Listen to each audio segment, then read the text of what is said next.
ICT full course में मैं आप सबको खुशामदीद कहता हूं और आज हमारा लेक्चर नंबर 30 है। लेक्चर नंबर 30 के अंदर हम जेकार्ड लोम के बारे में पढ़ने वाले हैं। जेकार्ड लोम साहब ने क्या काम किया वो सारी चीज़ हम देखने वाले हैं। मगर इससे पहले मैं आप लोगों को बता दूं कि हम पढ़ रहे हैं अभी हिस्ट्री ऑफ कंप्यूटर्स, जिसके अंदर हमने अबाकस के बारे में पढ़ा, उसके अलावा पास्कलाइन के बारे में पढ़ा और उसके अलावा थर्मोमीटर के बारे में भी हमने थोड़ा बहुत तस्करा किया था प्रीवियस क्लास के अंदर। सो आज हम देखने वाले हैं जेकार्ड लोम साहब ने क्या काम किया। और अगर हम देखें तो इसका नाम था Joseph Marie jacquard. Joseph Marie jacquard ने क्या किया? It was discovered by Joseph Marie Jacquard in 1801। It consist of chain of punch cards. 1801 में डिस्कवर्ड किया था जोसेफ मारी ने जेकार्ड लूम के नाम से एक मशीन बनाई थी, जिसके अंदर इसने पंच कार्ड का इस्तेमाल किया था। The card were kept together in a continuous sequence with a loss multi holes punched on each cards. अगर हम जेकार्ड लूम के बारे में जेकार्ड लूम साहब के बारे में पढ़ें तो इसने एक मशीन बनाई थी जेकार्ड लूम के नाम से, जो पंच कार्ड्स, कुछ चेन थी पंच कार्ड के नाम से, उसके थ्रू जो, अगर मैं आपको सिंपली बताऊं तो ये टेक्सटाइल जो होती है, टेक्सटाइल मशीन है, उसके हेल्प के साथ इन्होंने ये चीज़ की थी। कुछ होल बने हुए थे और उन होल्स में कुछ पंच लगे हुए थे, कुछ कार्ड लगाए गए थे, जिसके थ्रू वो डेटा को सेव और यानी कि उसके मज़ीद और सारे काम कर सकते थे। मगर जेकार्ड लूम साहब ने तो इतना ज़्यादा काम नहीं किया था। इसके आगे चलकर जो आपकी एनालिटिकल मशीन जो बनाई थी चार्ल्स बेबेज साहब ने, तो उसके अंदर ये सारी चीज़ों का इस्तेमाल किया गया था। It simplified the manufacturing of textile with complex pattern. अगर हम इस मशीन की बात करें तो ये मशीन जो आपको छोटी सी एक तस्वीर में नज़र आ रही है, ये जेकार्ड लूम के नाम से एक मशीन थी जो जेकार्ड साहब ने बनाई थी, जोसेफ मारी जेकार्ड साहब ने। अच्छा, इसकी अगर हम बात करें तो ये टेक्सटाइल को बिल्कुल ज़्यादा पैटर्न्स करती थी, ज़्यादा के ज़्यादा टेक्सटाइल के ऊपर काम करती थी। जो कपड़े थे ना, उनके बेसिस पर ये काम करती थी और ये कपड़े सीने का काम करती थी, जिसके अंदर पंच होल लगे हुए थे। अगर हम इसके बारे में बात करें तो जेकार्ड लूम साहब को, जोसेफ मारी साहब जो थे, उसको लोगों ने बहुत ज़्यादा यानी कि डिमोटिवेटेड किया था।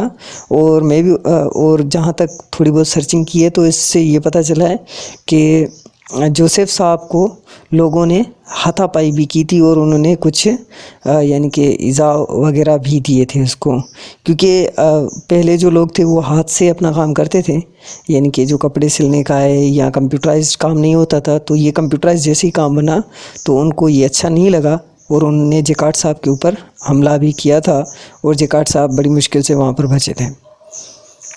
सो अगर हम आगे देखें तो ये हमारे सामने आ रहा है चार्ल्स बेबेज नामी शख्स, जिसने एनालिटिकल इंजन बनाई।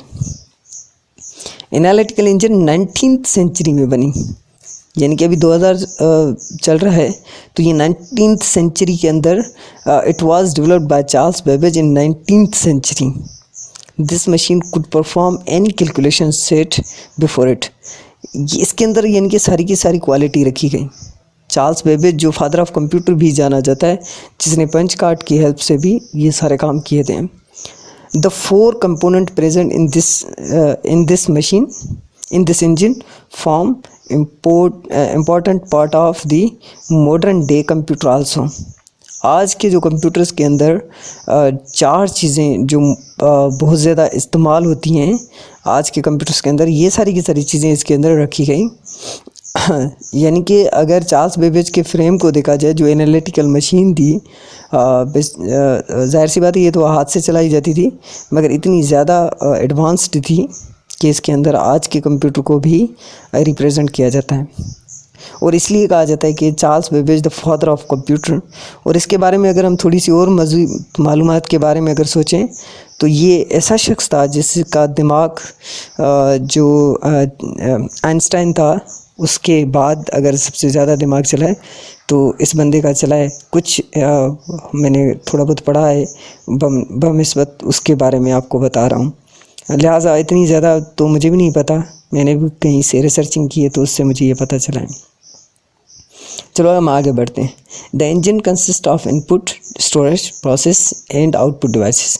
देखिए आज के कंप्यूटर के अंदर ये सारी चीज़ें होती हैं, इनपुट होता है, स्टोरेज होता है, प्रोसेसिंग होता है और आउटपुट डिवाइसेस, यानी कि ये सारी की सारी चीज़ें उसके अंदर एक एनालिटिकल मशीन जो हाथ से चलाई जाती थी उसके अंदर ये इन्वॉल्व की गई। This machine could perform adding, subtraction, multiplication and division. ये चारों काम करती थी बिल्कुल ही आराम से, यानी कि बिल्कुल easily. The engine use jacquard loom technology also. देखें जेकार्ड लूम जो टेक्नोलॉजी थी, जो हमारे जेकार्ड साहब ने ये बनाई थी, जिसके थ्रू जेकार्ड साहब को बहुत ज़्यादा परेशानी का सामना भी करना पड़ा था, तो पंच कार्ड्स का इस्तेमाल किया गया था इस मशीन के अंदर भी। For this reason Charles Babbage is the consist of father of computer.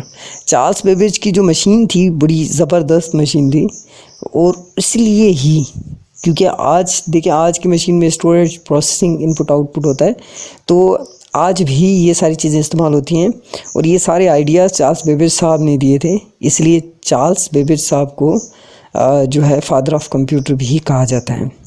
So I hope कि आप समझ चुके होंगे चार्ल्स बेबेज की हिस्ट्री भी आप लोग थोड़ी सी पढ़ लिएगा तो आप लोगों को और मज़ीद जो है आपकी नॉलेज में इजाफा हो जाएगा। सो आज के लिए इतना ही, नेक्स्ट क्लास में मिलते हैं, तब तक के लिए अपना ख्याल रखिएगा। अल्लाह हाफ़िज़।